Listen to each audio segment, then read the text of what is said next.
As many of you may know, Washington University Libraries owns one of the original printed copies of the Declaration of Independence. We encourage you to check out our website and virtual exhibition to learn more about our copy. Links to those will be put in the chat for you to use. We also welcome you to visit the Declaration of Independence that is on semi-permanent display once the library reopens to the public. We will be putting the Declaration back on display after January 2022. Each year around Independence Day, we like to celebrate our Declaration of Independence with events that explore various aspects of our nation's founding and history. This year, we are also celebrating the bicentennial of Missouri statehood. In what is probably the most famous and most recited line of the Declaration of Independence, it reads, "We hold these truths to be self-evident that all men are created equal, that they are endowed by their Creator with certain unalienable rights, that among these are life, liberty, and the pursuit of happiness." While the Declaration creates this lofty ideal, there is a glaring contradiction in the statement of liberty and freedom. 1/5 of the population were enslaved people. The rights fought for in the Declaration were not extended to enslaved people, indigenous people, indentured servants, women, or the poor. The final draft of the Declaration of Independence does not mention slavery, and through its silence, condones enslavement.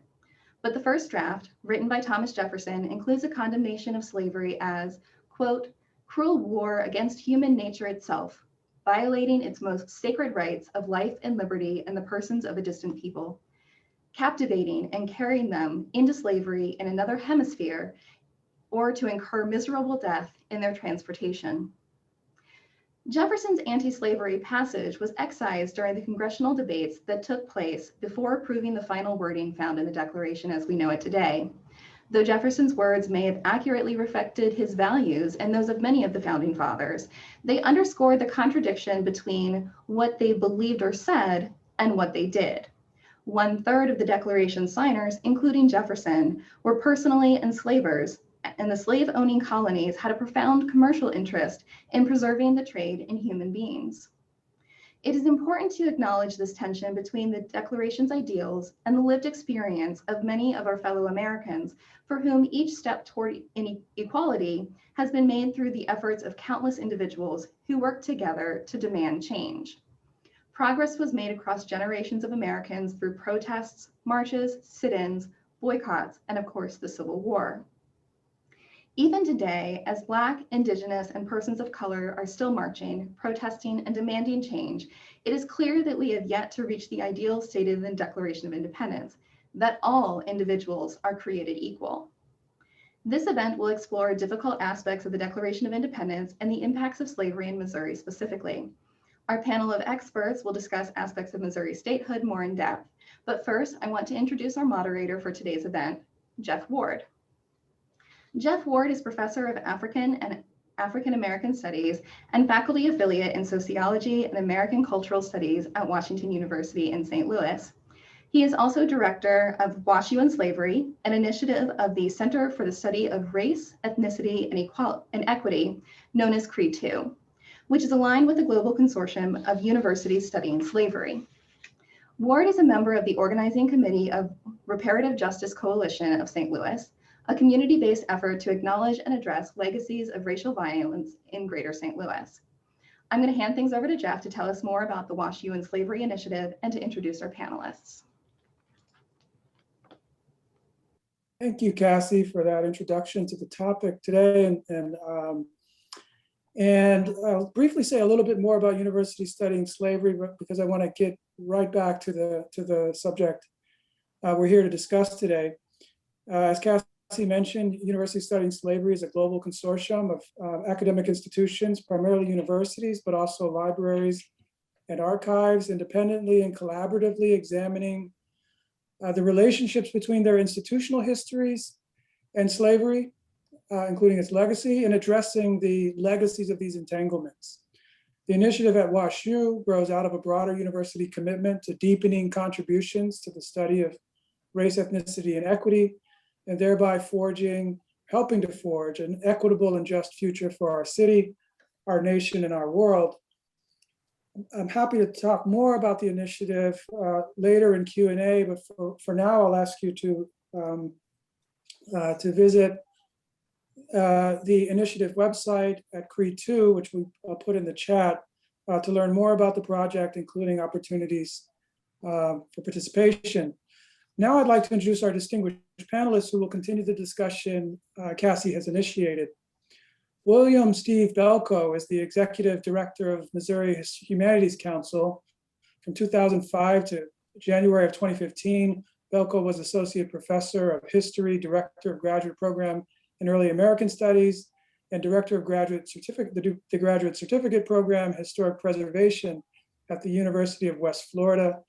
He's published several monographs, the most recent of which is Contesting the Constitution, Congress Debates the Missouri Crisis, 1819 to 1821. There we have Jeff marketing for him. Belko has also published numerous award-winning articles on various subjects of early 19th century American history. He received his PhD in history from Mississippi State University and was a research historian for MSU's Social Science Research Center. Next, we have my colleague here at WashU, Peter Castor, who is Professor of History and American Culture Studies and Arts and Sciences at Washington University in St. Louis. I'll also note that Peter was a member of the organizing committee for WashU and slavery. He's an historian of American politics and the author or editor of 7 books, as well as numerous articles and essays. A former Digital Innovation Fellow at the American Council of Learned Societies. Peter is currently at work on creating a federal government, on a project called Creating a Federal Government. He's not himself creating a federal government, thankfully for him. A project that combines a book about policymaking during the early republic with a major digital archive that reconstructs the early federal workforce. He's also a contributor to the volume A Fire Bell in the Past, Missouri Crisis at 200, a forthcoming 2-volume collection of essays on the Missouri crisis, co-edited by our third panelist, Jeff Paisley. There we go. That's not the one Peter's in. Jeffrey Paisley is Frederick W. Middlebush Chair of History and Associate Director of the Kinder Institute on Constitutional Democracy at the University of Missouri. He's the author of The Tyranny of Printers, Newspaper Politics in the Early American Republic, and The First Presidential Contest, the Election of 1796 and the Beginnings of American Democracy. Since 2018, he has been active on the scholarly side of the Missouri Bicentennial Alliance. He helped create The Struggle for Statehood, a traveling exhibit sponsored by the Missouri Humanities Council, and organized an international conference that forms the basis for 2 volumes of historical essays that will be published in 2021. Those volumes being A Fire Bell in the Past, the Missouri Crisis at 200. So thank you all for agreeing to join us for this conversation today. Cassie gave us a brief overview of slavery and the contradictions found in the Declaration of Independence. Can you take us through the basics of the Missouri Compromise and how Missouri became a state?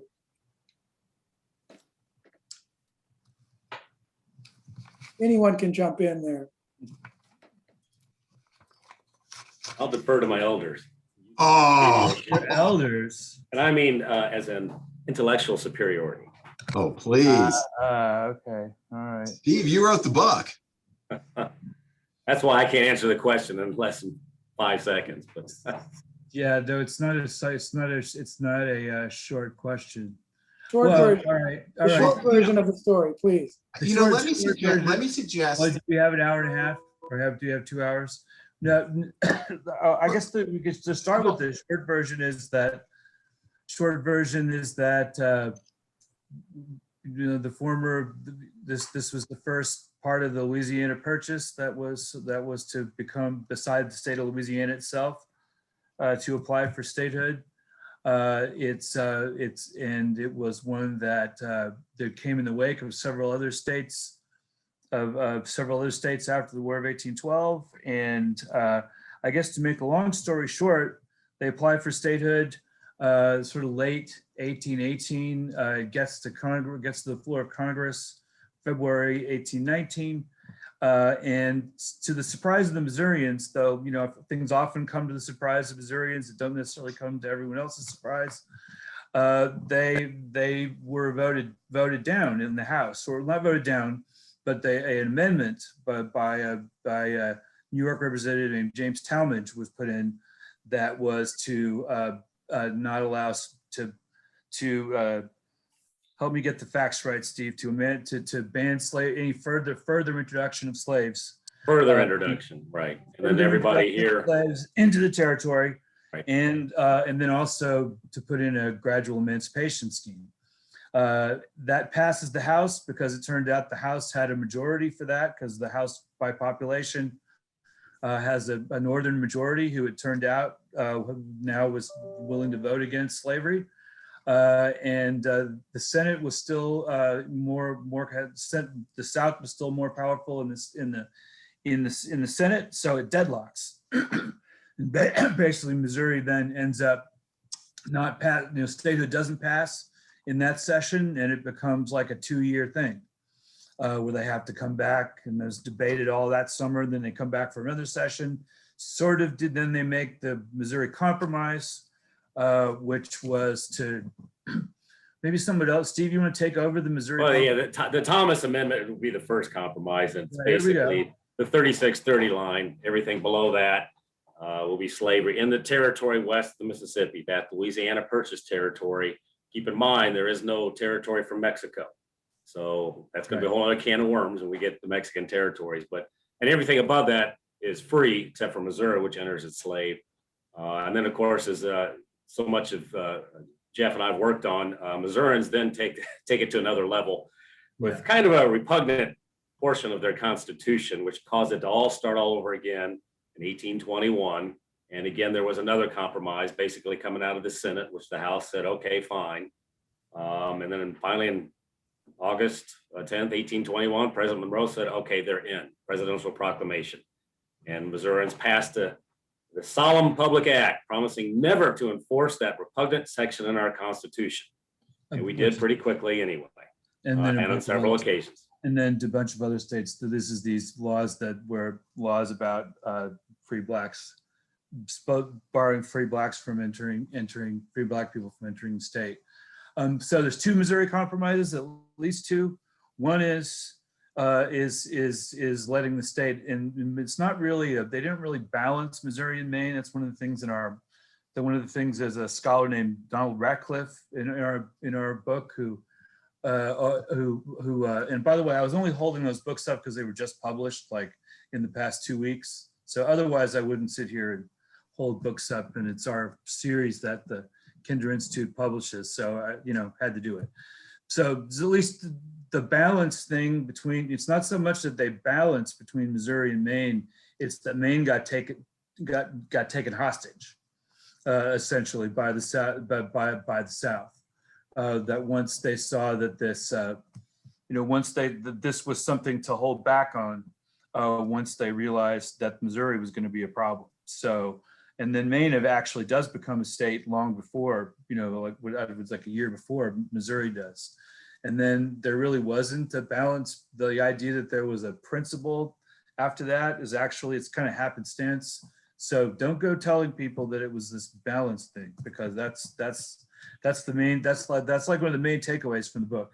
Then the other Missouri Compromise was this sort of pinky swear. Missouri was made to pinky swear that they would never ever pass a racist law, and on the grounds that other states and this introduces this question, and 1821 is actually sort of important in a way that we don't always think about, because there hadn't been a lot of discussions in Congress about Black citizenship up until that point.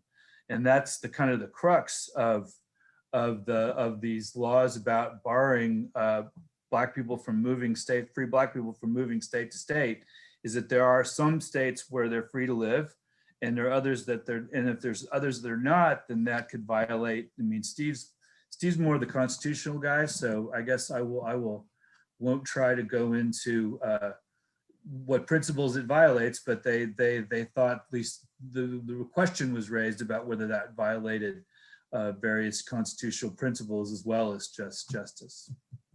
So if I can jump in, one thing also, so we've got a tough question, which is try to connect the Declaration of Independence to Missouri statehood.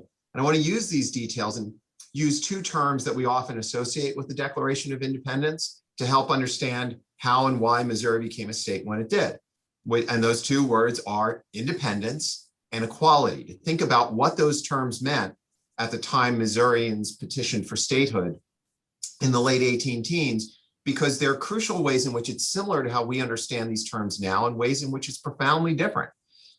One of the first things to understand is that this was often not just about individuals, but about political entities. So in the run-up to Missouri statehood, one of the great questions in the United States had been, what would become of Western territory?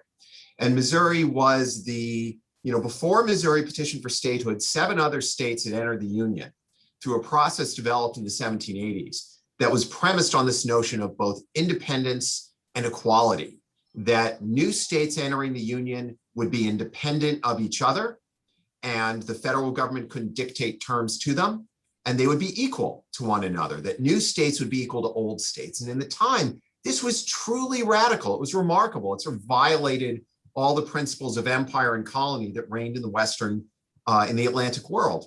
And so to folks who are advocating for statehood in Missouri, and these are primarily white policymakers and public officials, that's what they're focusing on, these particular ways they thought about the independence of Missouri from federal government and the equality of Missouri alongside other states.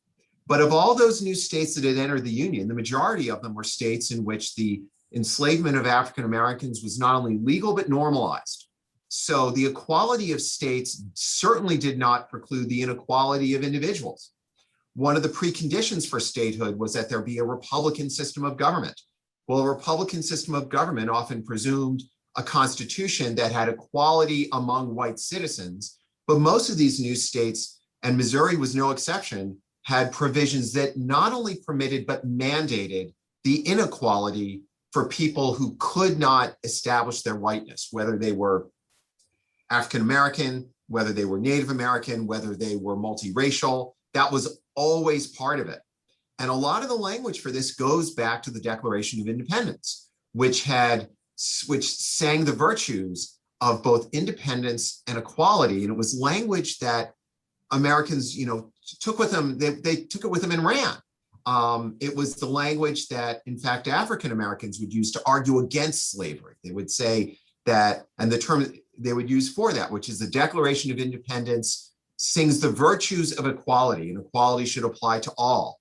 But what ends up happening in law, in social practice, and especially in government, is that the independence and equality of states, the equality among white men within this political union, always comes with it, always brings with it inequality based on race, based on gender. And it's not just coincidental, it's part of the system. And so all of this has been, people talk about what's baked in the cake. All of that had been baked into the cake in the decades before the Missouri crisis, and then the Missouri Compromises, as you all have been saying. And that's partly why the issue exploded the way it did in the late 18 teens. So you all have talked a lot to this point about how political elites negotiated Missouri's compromise, what I like to think of as Missouri's compromise of freedom. What do we know about how the broader public, especially those in Missouri, felt about Missouri becoming a state and the debate over slavery? We don't know a huge amount. Then when there was finally a vote on that for the Constitutional Convention, it seemed to be very heavily pro-slavery. I would say that in terms of there were a few. There's some evidence of at least free soil sentiment, but not very much. I mean, there's also a strong effort to they were trying to send they wanted the Missouri leaders wanted the people in Congress and the federal government and around the country to think that Missouri was just totally unanimous on this. So, there's one incident where with a man named Humphrey Smith out in mid-Missouri, who said something basically along the lines of isn't slavery against the Bible or something at a meeting, in a Baptist meeting, and was promptly he and his wife were roughed up, and he was invited to leave the area. He doesn't end up leaving the state, actually. That's Smithville, Missouri. So I don't know what that means, but and then there's like a place called St. Ferdinand, which is present day Florissant, where there's an anti-slavery meeting, which one of the chapters in our book we'll write about.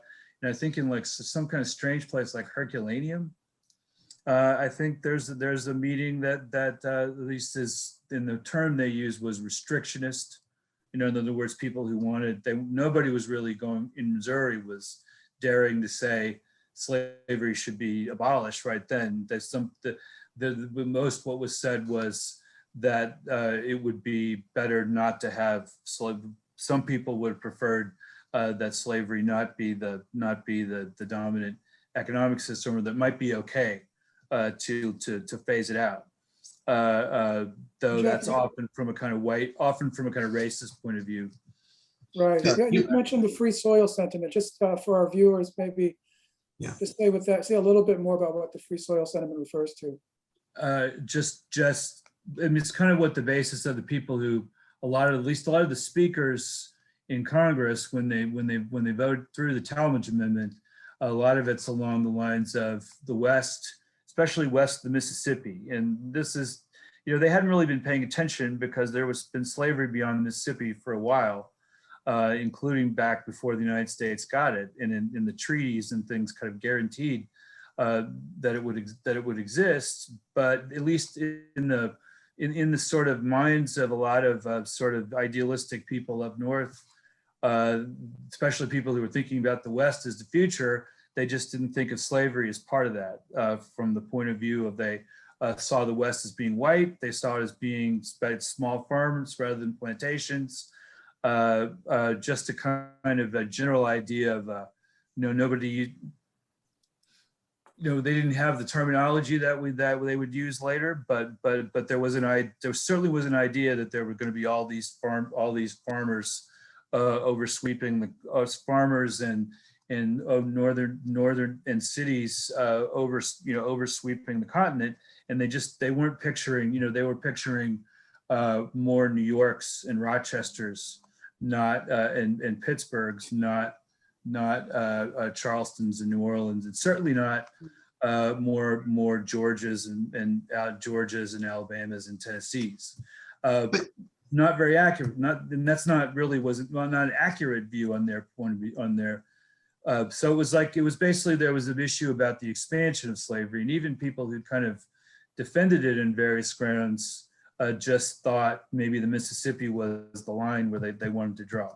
Mm-hmm. So, a question, and I'd be interested to hear, Jeff and Steve, you talk about this, because the Missourian I studied the most during this period was William Clark. He's territorial governor of Lewis and Clark fame. And the sense I always got from him was he didn't see the Missouri crisis coming. He just didn't see it coming. No, My sense is it comes as a surprise to a lot of Missourians. And that's primarily because by that point, new states enter the Union regularly. And particularly, there were almost never arguments about whether enslavement should be the basis for deciding whether it becomes a state or not. And territories that had reasonably large and stable slave systems, and I think here of Kentucky, Tennessee, Alabama, Mississippi, Louisiana, there's no question that about whether enslavement is going to be eliminated. The principal question, and many of these debates, and this gets to the free soil issue, is, and this is a crucial thing for our conversation today, is that when we talk about how enslavement's debated publicly, there really are two issues. Part of it is about the expansion of an institution and what that means for the relative power of one state over another. And there are lots of people who are willing to oppose the expansion of slavery, who themselves are white supremacists. The opposition to slavery is not the same as people who believe in racial equality. And that's actually what I mean when I say free soil, is it doesn't necessarily imply. And that's what I thought. And that's the crucial distinction. It just means they don't want slavery, and often means they don't want they want it all white. That they want a West that doesn't have slavery, but also doesn't have any non-white people, at least as few as they. Building off what Jeff has to say, there is a very strong political economy perspective to this whole Missouri's aspect, which is different than the rest of the nation. I mean, Missourians are overwhelmingly anti-restrictionist, yet about what, 1 out of 10 own slaves. I'd say about maybe 1/6 of the population, 1820, are enslaved in Missouri, but diversified farming prevails. We're still strongly tied to the fur trade. We're not going to have the big, as Jeff mentioned, the South Carolina cotton plantations, or we'll get some hemp and Little Dixie later on and things of that nature.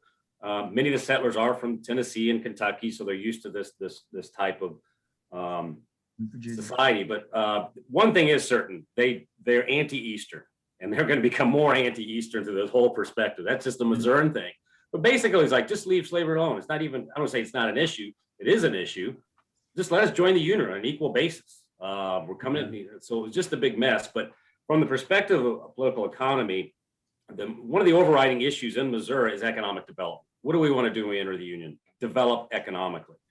And for many of the anti-restrictionists, they're really looking for a stricter, more egalitarian approach to the acquisition of land.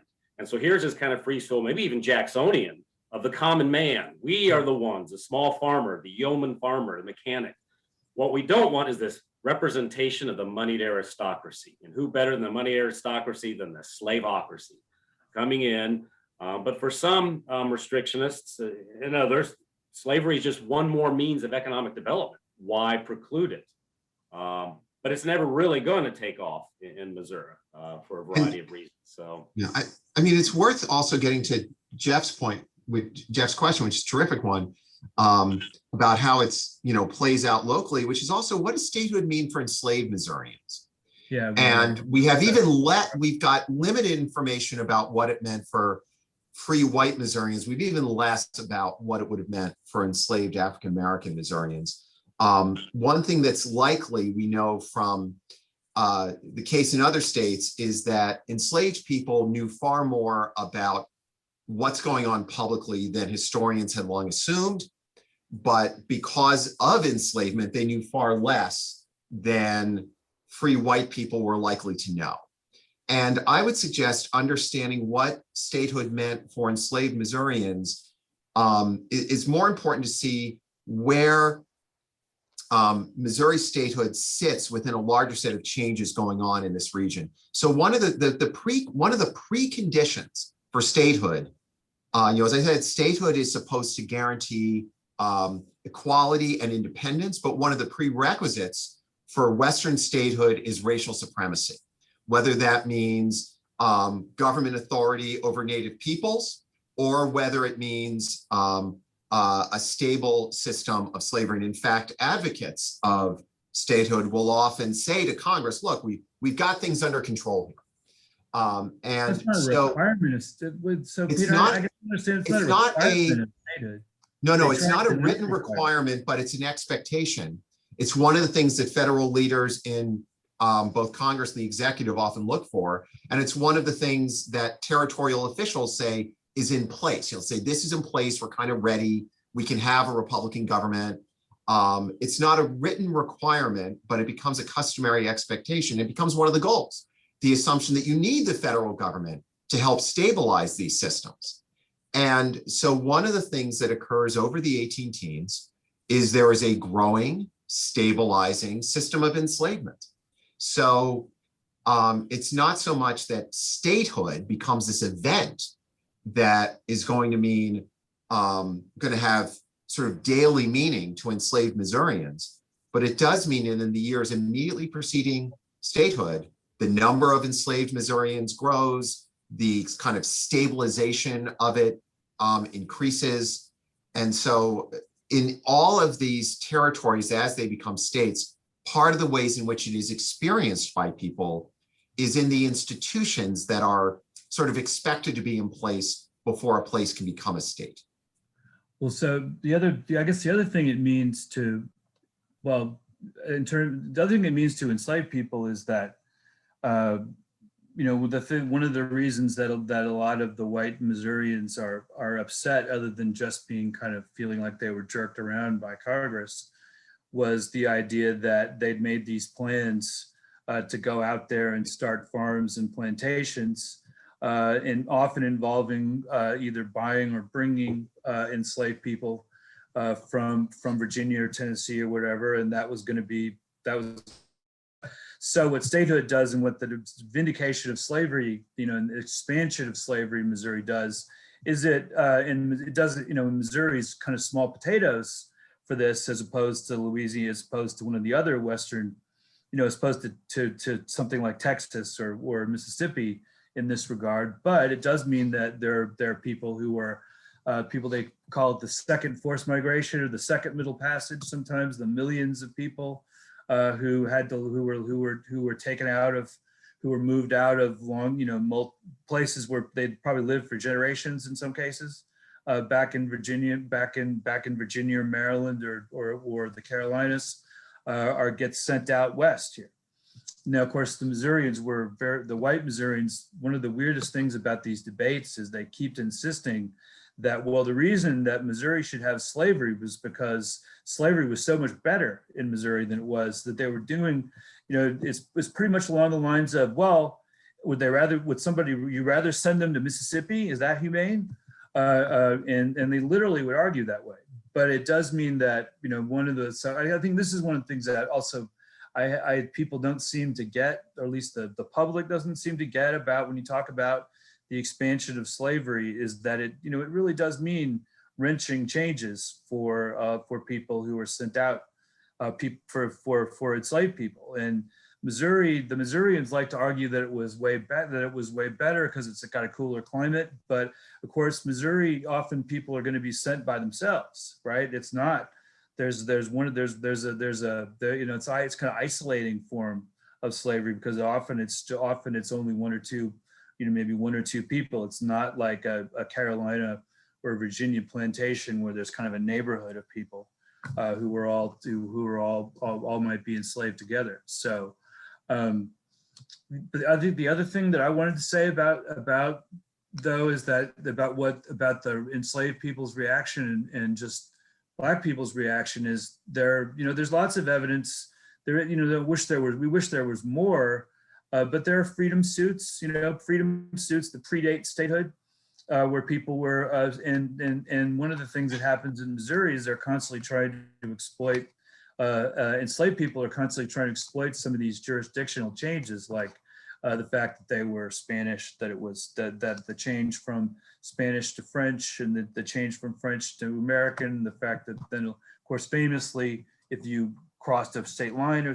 crossed a boundary, then you might be able to make some kind of claim. So there's a lot of pressure on slavery, and some of the pressure, I guess one of the elements of pressure that people don't think about at all is not in Missouri is Black voting. That was actually it's not like millions of, it's not like million, it's a kind of small factor, but there were, because slavery had ended was ending in a lot of these northeastern states. There were a number of places like in Pennsylvania, New York, and New England, where there'd be handfuls of Black voters. And nobody's done like a sort of a full-scale study of this, but it's pretty clear that Mr. Talmadge of the Talmadge Amendment, that he had Black voters that he was answering to, at least to some degree. So there's there's a little bit of the changes in democracy. Of course, they tend to be disappointing ones, because New York, there were Black voters, but then when New York expands its suffrage right after this, it actually takes away the vote from lots of Black voters. So I don't know, that's probably too long. We need to. It's really, it's so interesting in the 21st century to think about this framing of freedom in very explicitly racialized ways. I mean, you have all spoken to this, Peter, in terms of the expectation of white racial dominance. And really, it seems the question was, how would it be organized? And so that in the case of Missouri, non-elites would stand to benefit. And so this idea of free soil, I mean, the irony, the absence of irony and use of in the sort of construct of free soil, which is which is very explicitly about race, and also I would imagine about gender and other politics of difference, or the appeal for a more egalitarian approach, but egalitarian being, again, italicized, to privilege a certain group's access and opportunity over others.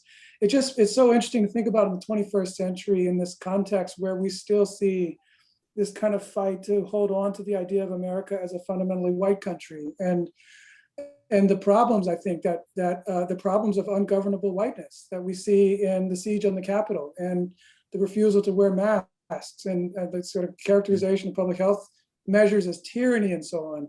It is really, I think, interesting to think about these connections over centuries. I want to come back to the Missouri State Constitution quickly, just to ask the basic question: was slavery explicitly addressed in the Missouri State Constitution? And if so, how? It was mentioned twice, pretty much. Basically, Like 2 pages, right? yeah, the state constitution declared it illegal for the General Assembly to emancipate slaves without the slave owner's consent. But the most powerful one is it empowered the state legislature, the famous one, quote, to prevent free Negroes and mulattoes from coming into this state and settling on any settings upon any pretext whatsoever. So that could potentially violate the United States Constitution, Privilege and Immunities Clause of Article 4. Mm-hmm.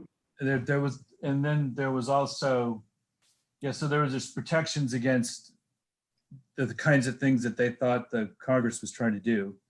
Then there was also this weird stuff, and that my former colleague and one of the authors in the book, Krista Dirkseide, who's now at UVA, writes about what she calls the amelioration movement, which is this movement to kind of save slavery by trying to make it sound better, by trying to at least make it, at least pretend that they were making it more humane. So one of the strange things that's weird in the Missouri Constitution is right after the part where they say that they must make a law to not allow any more free blacks. There are, sorry, I should have my screen.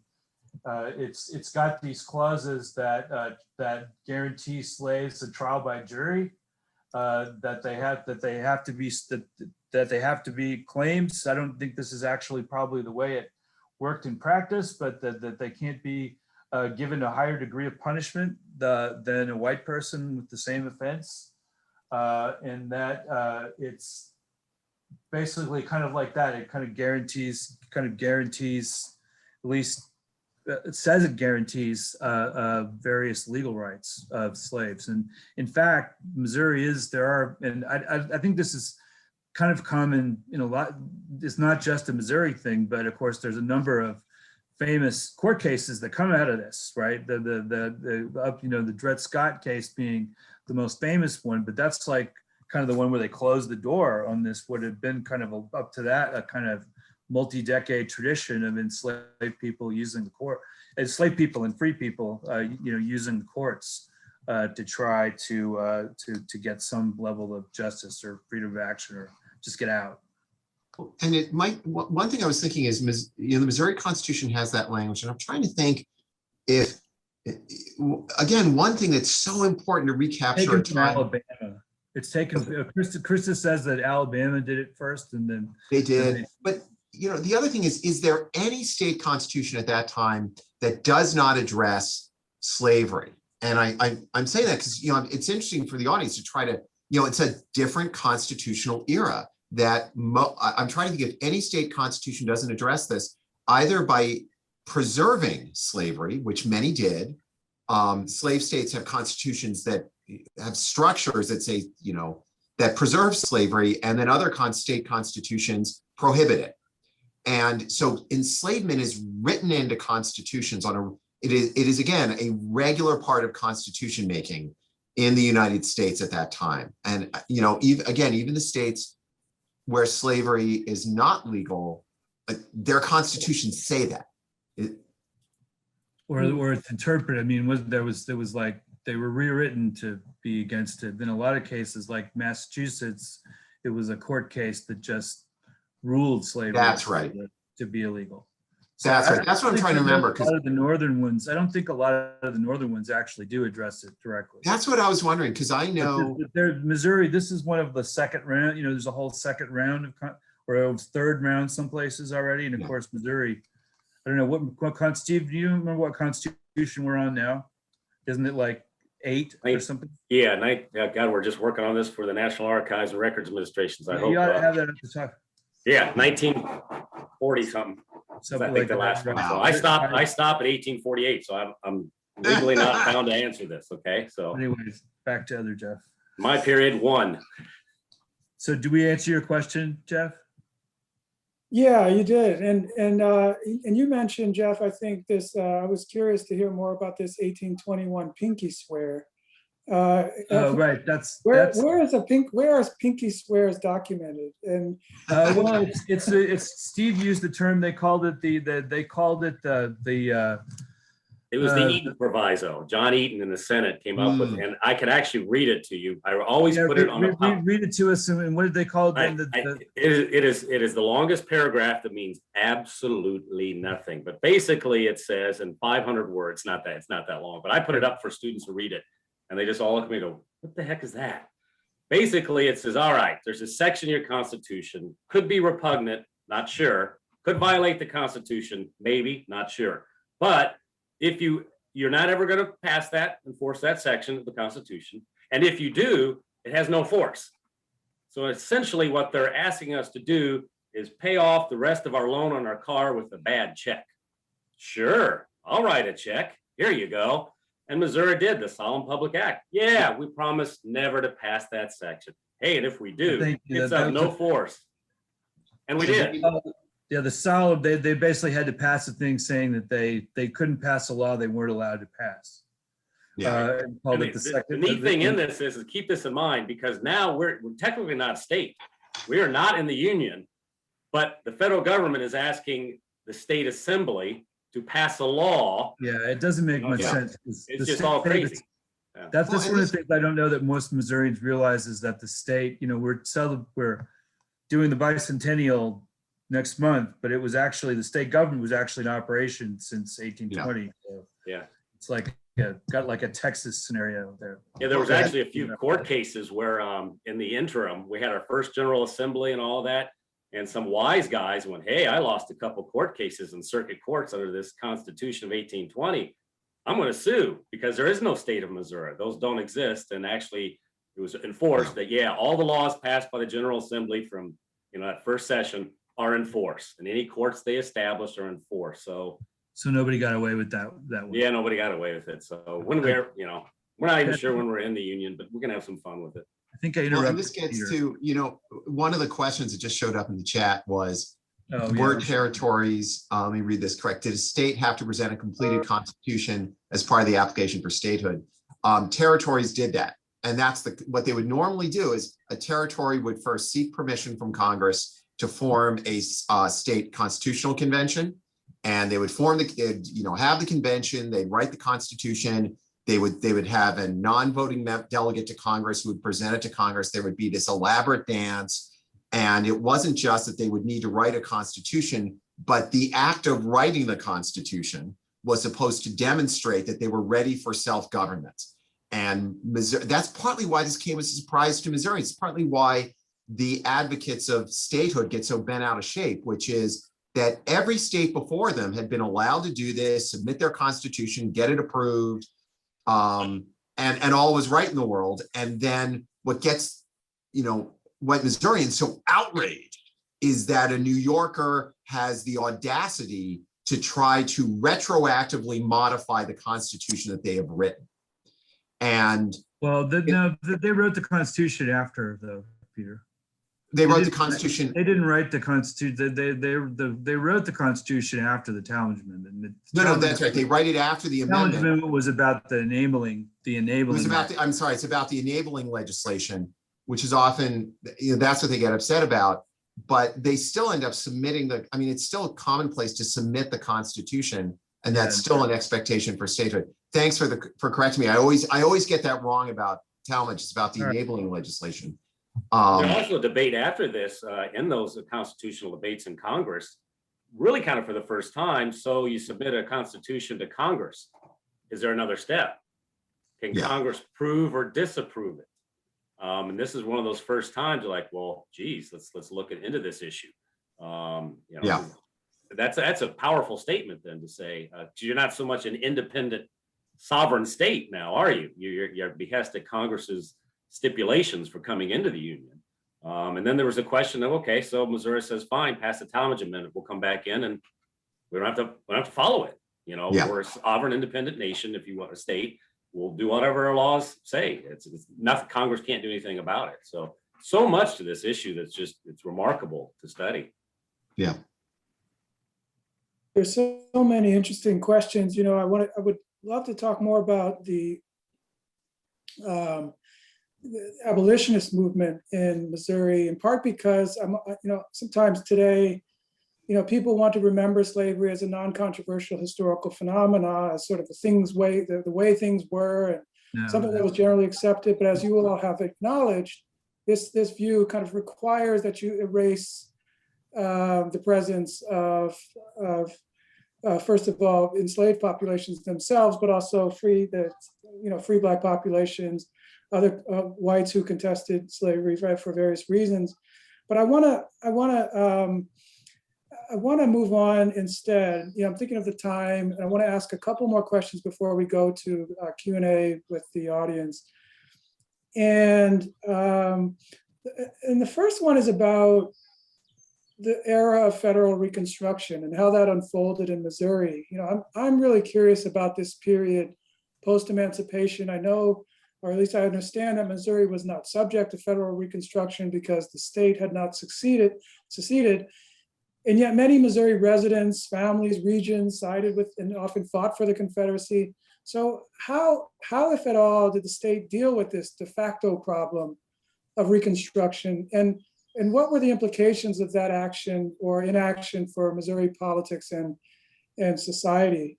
Well, yeah, maybe I'll go to you first, Steve, because you brought political economy into this. I wonder if political economy shifted. Hey, I told you I quit at the 1840s, so this is a whole other period. I don't was going to know. have the smart aleck comment as well. We robbed trains and banks. But that was what the Southerners' contribution was, to rob trains and banks, and they didn't like schools too much either. Well, I'll have to put a plug in here then on just Missouri's German heritage, since Missouri Humanities is so big on Missouri's German heritage corridor. But it's very important, and I don't know an historian who would come out and say that if it wasn't for Missouri's German heritage, how much of the Civil War would have shifted. Lincoln needed that group in Missouri, and they came out. I mean, these folks are abolitionists, and there's been a lot of great work done on them. Many of these, as my direct descendants on my dad's side, fled the revolutions of 1848, with what will be the German provinces. There's no Germany. And so they tend to be intellectual, manufacturers, businessmen, and they came over here, and they felt where they were leaving, they were enslaved by certain interests over there. And I'll be damned if we're going to come over here and do the same thing to another faction. And they ended up controlling Missouri politics, I believe, after the Civil War into the 1870s. They controlled the German. I always talk about the Blitzkrieg of Jeff City. After there's a sort of like the incident in St. Louis where the German troops arrested some Confederates, and then basically there was an attempt by the state government to negotiate with the federal government. The federal government said no way, and they got a bunch of Germans on a steamboat and got to Jeff City before anybody knew what had happened, and just seized the state government with a bunch of Germans on a steamboat.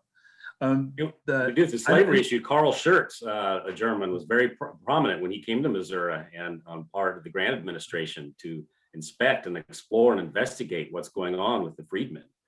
So Missouri does have an important role in that, in the larger aspects of those Reconstruction amendments, the first three civil rights amendments, if you will. So I don't know that any of us are probably probably are that great on Reconstruction, Jeff, but I guess I'll throw out just a couple things. Missouri, in some ways, it has one of the earlier, I think it's January 11th, 1865 is when they abolished slavery.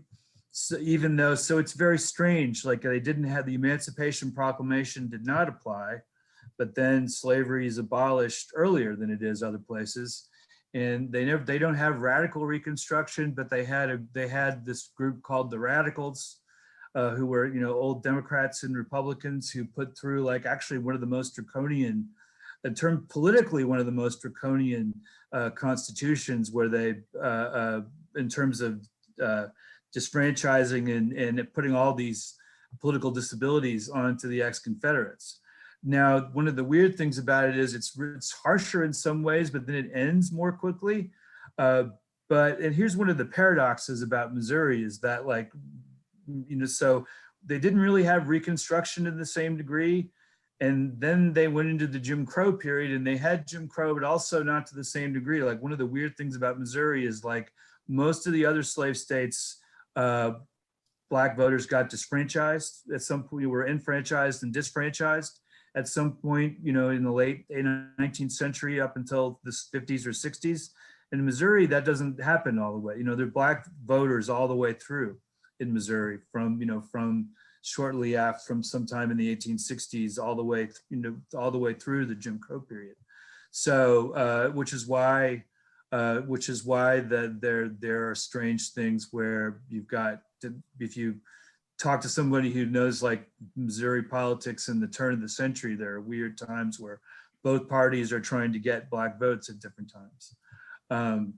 But then the other downside of that is that there's no, partly because of the population levels, is that Missouri's, you know, most of the states that have radical Reconstruction, they're Black office holders, right? You know, South Carolina, you know, they're Black congressmen and Black legislators. And I think the first Black legislator doesn't get elected in Missouri until the 1920s. So it's one of, there's all these Missouri paradoxes where you can, from one way you can look at it, it looks like things didn't happen to the degree they happened in the South, and other ways they're worse. So yeah, one of the things I've been struck by in my research, I do work on racial violence and its legacy, and in Missouri, you see clearly how the areas where slave-based economy were concentrated, Little Dixie, the Ozarks, and the Boot Heel, are places where you have real concentrations of race-related political violence in the late 19th century, and also banishments of populations. So, and so I think that probably has, you know, a lot to do with the difficulty of electing Black statewide office holders, because the law may not have restricted to the same extent the right to vote. The racial terror in the state displaced populations and also also concentrated Black political power, I would imagine, more dramatically than in places like South Carolina, North Carolina, and the like. I wonder, Peter, if you have anything to add about the Reconstruction period. Well, first of all, you know, like Steve was saying, after my time, you know, which is a weird thing to say about something that happened long ago. I'd simply add that, you know, I often say I've never been to two cities more similar than St. Louis and Baltimore, Maryland. Yeah, and Baltimore. Maryland. No, what's that? Yeah, Baltimore. No kidding. St. Louis and Baltimore. I agree. But also Maryland is a very useful comparison for Missouri. And in that it was a slaveholding state that did not secede, with a large kind of metropolitan, cosmopolitan city. And what the end of enslavement is going to mean is profoundly different in Maryland, Kentucky, Missouri than what it is in the former Confederacy, simply because, as you said rightly, Jeff, they are not subject to you know, federal Reconstruction in the same way. It's a different structure. They undergo a similar legal transformation. And again, it's this very important distinction, which is that enslavement as a legal institution, about the legal status of individuals, changes, but racial supremacy as a practice remains. It's just practiced differently in Missouri than it is in the other states of the Union. Let me with my last question, I'm again going to ask you to reflect on something that's outside of your the focus of your scholarship, but, as we started the conversation talking about, I said a little bit about universities studying slavery. And that's one of many examples of community leaders around Missouri and other parts of the country who are organizing today to reckon with histories and legacies of slavery in our state and others, and in our nation. And this includes municipalities and universities, community-based organizations, and so on. I wonder what you make of these reckonings underway. From my vantage point, they are more pronounced than any in my lifetime. And the willingness to acknowledge the need, for example, to grapple with the history and legacy of slavery. And I guess my sense is they're more pronounced than any point in U.S. history, and certainly in the state of Missouri. I'm wondering specifically, are you encouraged by these developments? Do you see problems with them in terms of how they deal with history? And what other reactions might you share? So remember, you got a bunch of historians here. We're all supposed to be kind of curmudgeonly about how people remember history. Although I tend to be an optimist about these things, because I got to say, I will say my whole career, I realized, was framed by bicentennials and similar events. So I started graduate school right at the commemoration of the 250th anniversary of Thomas Jefferson's birth. I came to Missouri at the moment of the bicentennial of the Lewis and Clark expedition, and also I was involved with the Louisiana Purchase bicentennial, and then Missouri, and then first St. Louis, and then Louisiana, the Louisiana Statehood bicentennial. And what I will say is observing how incrementally it isn't just that legacies of slavery are a subject of discussion within those, but how they have moved from the periphery to the center. So I think about the Jefferson 250th birthday celebration. It was a big flashpoint in Virginia about whether the very idea that you would talk about Jefferson and slavery was still something that a lot of people would get very upset about. People who were big fans of Thomas Jefferson, and they would say, that somehow, that there's something wrong with that. And there's still people who believe that. I don't, but there's still people who believe that. What you hear far more often is that that's the wrong conversation. The conversation is, this has to be part of understanding him and his world. And likewise, for the Louisiana Purchase bicentennial, it was like, a lot of it was about the purchase and Napoleon and all of that. And then you'd have like a little bit about slavery. Well, the majority of the residents of the place that became Louisiana were enslaved. And yet it was still a peripheral conversation. And in the discussion of Missouri statehood, I just see, I do see this kind of way, at least as I've observed it, that that whole part of it in events like this is something where the history is being practiced in a more effective manner, this kind of remaking of historical memory. Now, I may just be way too optimistic about this, but yeah, I don't know that the bicentennial, the state bicentennial as a whole, is doing a very good job. I mean, I think it's pretty much just red, white, and blue, and you look at that license plate. Yeah, what is it? But we're trying. I think events like this, and we published all these books that have a lot of slavery. And that's what I'm thinking. And then the exhibit that we did, Steve and I worked on, I think does a good job with it. It's kind of more in small towns, and I hope that's been, we don't know if we know. Steve, do we know what the reaction has been to that? I said very positive reactions. It's in Springfield now. It's moving, in fact, on July 6th, moving from the History Museum on the Square to the Springfield Greene County Library. Okay, cool. Right. Well, so that's got a very, I thought a very fairly no holds barred look at all sides, and the slavery. It's very balanced. Slavery angle is not, so people can take that, but I they put up a couple of bicentennial monuments around here that just kind of still treat it as just the entity, nothing about slavery. So I don't know if I don't know how well the state government's listening, but state governments generally stay clear of Well, this. they But I should be honest with you, Jeff. I partly say it's a shameless plug for the work that the two of, when I was talking about, it's kind of a shameless plug for what the two of you are well, okay, well, doing. thank you. Thank you. Well, But- so yes, speaking tautologically, yes, it's doing great. But also, let's compare this to the again, the Declaration of Independence. Let's compare this to the bicentennial of the Declaration of Independence. And there were similar elements. It was bicentennials, you're supposed to celebrate. They're like birthdays, you celebrate. And you think of the good things. But nonetheless, it was,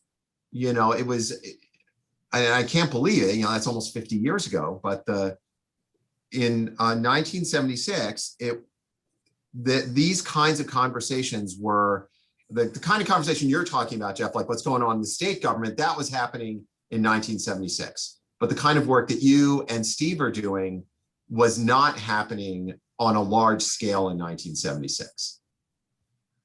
Does that sound like an accurate? Am I remembering that correctly? In history profession, it was. Well, I guess one of the things I kind of looked this up actually for introduction of I was kind of surprised, like Alabama actually did a surprisingly good job. Alabama actually kind of addressed the legacy of slavery in its bicentennial and the official one, but that was probably the mistake that they were making.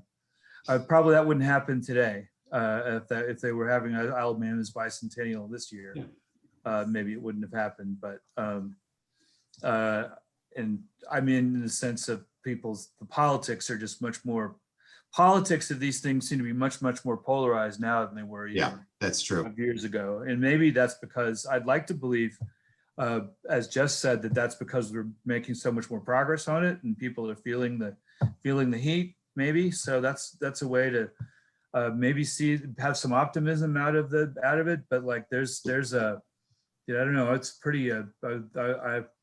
I find some of it pretty worrisome. The degree to which we're now baiting things. The other side of what Peter said is that, like, I remember in 1976 being taken. I was 12, right? Being taken to see the musical 1776 and learning for the first time about the Constitution and slavery, right? Because there's that one song about rum, Bibles, and slaves. And that was kind of like, that was out in the open. And so we were talking about that. And I have a feeling if they did productions of 17th, I'm not sure that would fly the same way now, at least in some certain circles. That'd be That was interesting. Kansas. So Yeah, I should acknowledge that while there is this increased commemorative effort, it is also being met with a retrenchment and a kind of backlash in the form of the attempt to essentially criminalize discourse on race and to say nothing of the assault on voting rights and so on. So I don't think I used the word we're making a lot of progress, but we are seeing a lot of public memory work around these histories and their legacies, which I think is right. I think someone said here has had the effect of essentially polarizing views, in part because of the we're seeing mayors, for example, think about reparations and Congress, and that is pushing people out of the middle and onto extreme ends of that kind of position. So we have a lot of interesting thoughts. Unless Steve, you were going to jump in here, did I interrupt you? I don't know. I'm not touching any of that. Keep in mind, I no longer have academic freedom. He's the public official. I technically, under Congress and the state government and a nonprofit board, you can ask them. Okay, and you're still back in 1848. I didn't express any opinions either. I'm forbidden to. I hear you. And I'm actually happy with that because I don't ever get in trouble. Let's move to some of our questions. We've got a lot of questions. One of them relates to the point I was just making. It's in the Q&A where an anonymous attendee asks, to what extent are the last 50 plus years since our 1964 Civil Rights Act reflective of the 40 years after the Missouri Compromise run up to the Civil War? So it's a complicated comparison question, but it's an interesting one. The 50 years since the Civil Rights Act in 1964, does this compare to the 40 years after the Compromise? Well, I hope it doesn't compare that well, because this is gonna be it's gonna be it's gonna be bad right now. It's gonna get real bad really soon. I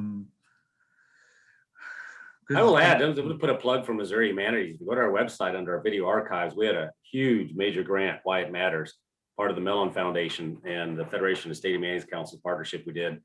I have a great cinematographer on staff, so we did 3 series on that. It's very interesting to go back if you take a look at it. And one of the 3 parts I did with 2 professors, colleagues of mine that are at SLU on the 1850s, the polarization that during that decade that led to Civil War. And we did it just from that perspective. We just told the history and just basically let people think on their own, and the impact was very powerful. Very powerful. But if you get a chance, it doesn't cost anything, so I'm not making any money on this, but look at those 3-part series, because in fact, the 3rd part has to do with Bob Purdy's telling us all about state politics when it you could use to cross state boundary or lines, bipartisanship and things of that nature, across the aisle, I should say. So it is a fascinating, that is a very good question. I mean, is it similarly, are we, is the same thing going to happen? That's the reason we're in history, because, and humans, we're not very prescient.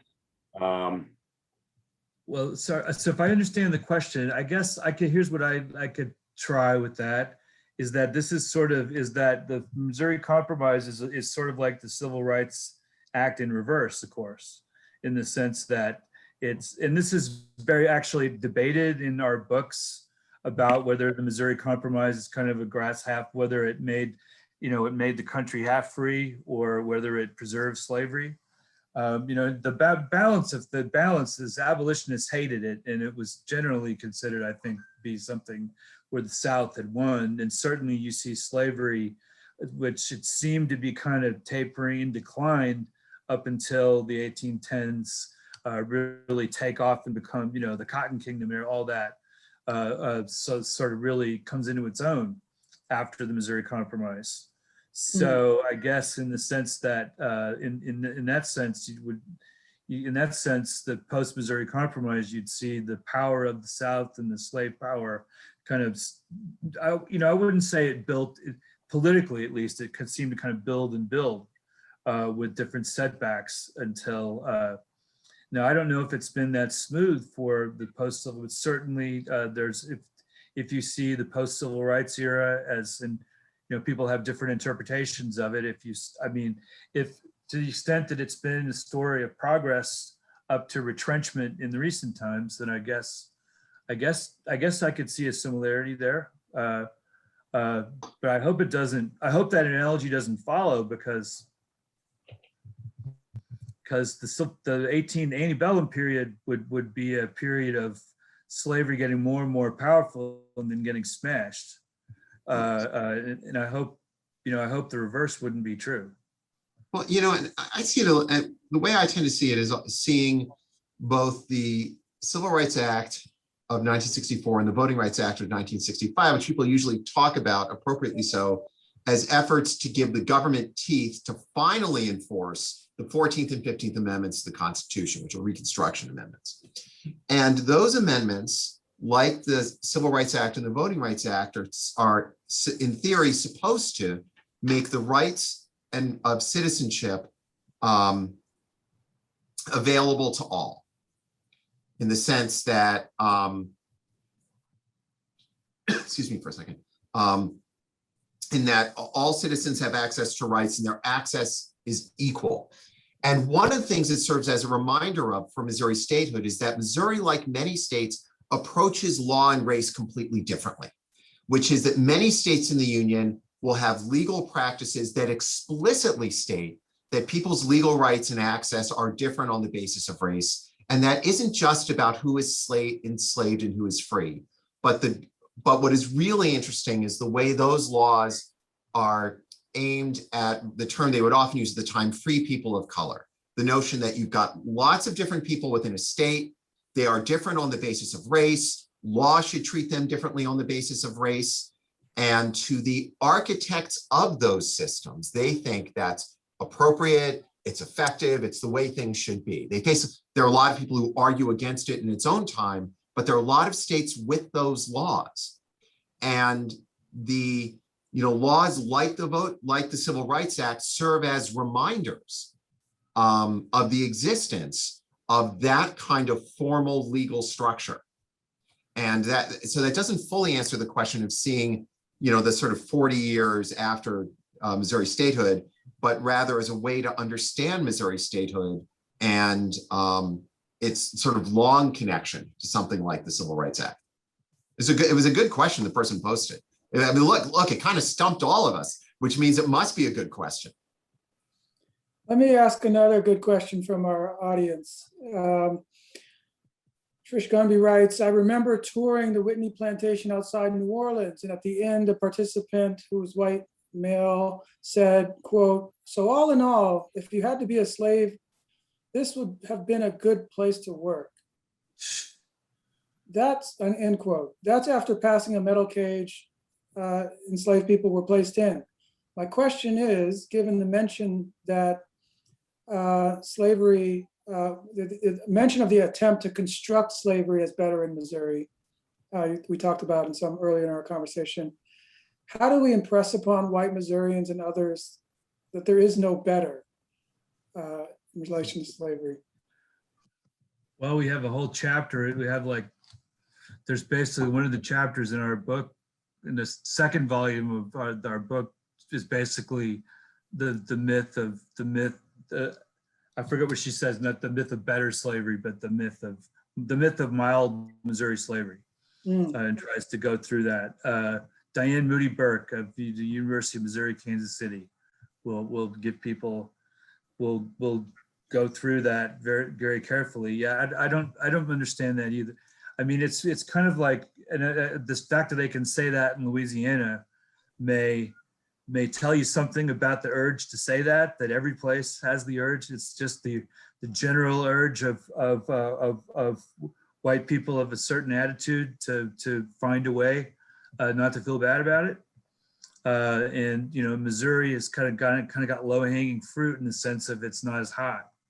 It's not as hot, and the idea is that the idea in Missouri of what they constantly say in the debates is that basically it's just small farms, and so basically the idea is to portray enslaved people essentially as just farm hands, and I suppose the work they would have done in a lot of cases, at least when they're the parts where they're just having to work on the farm. Of course, another thing that was a big problem in Missouri was essentially women being bought for purposes of concubinage. In other words, it's like a single farmer buys a female slave. There's a famous court case, the Seeley case. I don't know, you probably 1854 in Fulton, about a woman who killed the person who bought her for that purpose. Mm-hmm.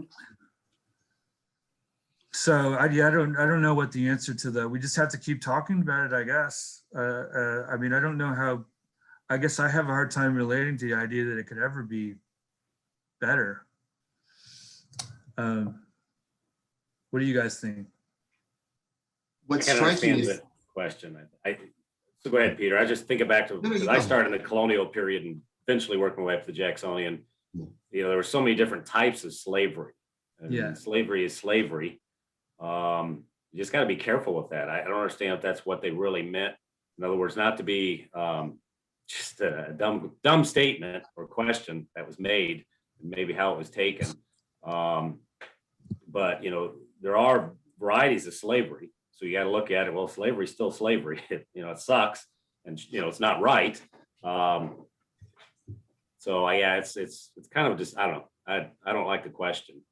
You know, but it does bring up a question about that. A lot of the Upper South during the Missouri crisis was really, this is really that turning point in where we do get the pro-slavery apologists in the 1830s, where Calhoun goes ultra Southern. This is the turning point. This is where Smith defends it with the Bible. I think it was Smith. Nathaniel Macon does essentially the same thing. So we're really kind of moving out of this. It destroys the emancipation movement for sure. But one of the things is you start to see this argument of very paternalism in slavery.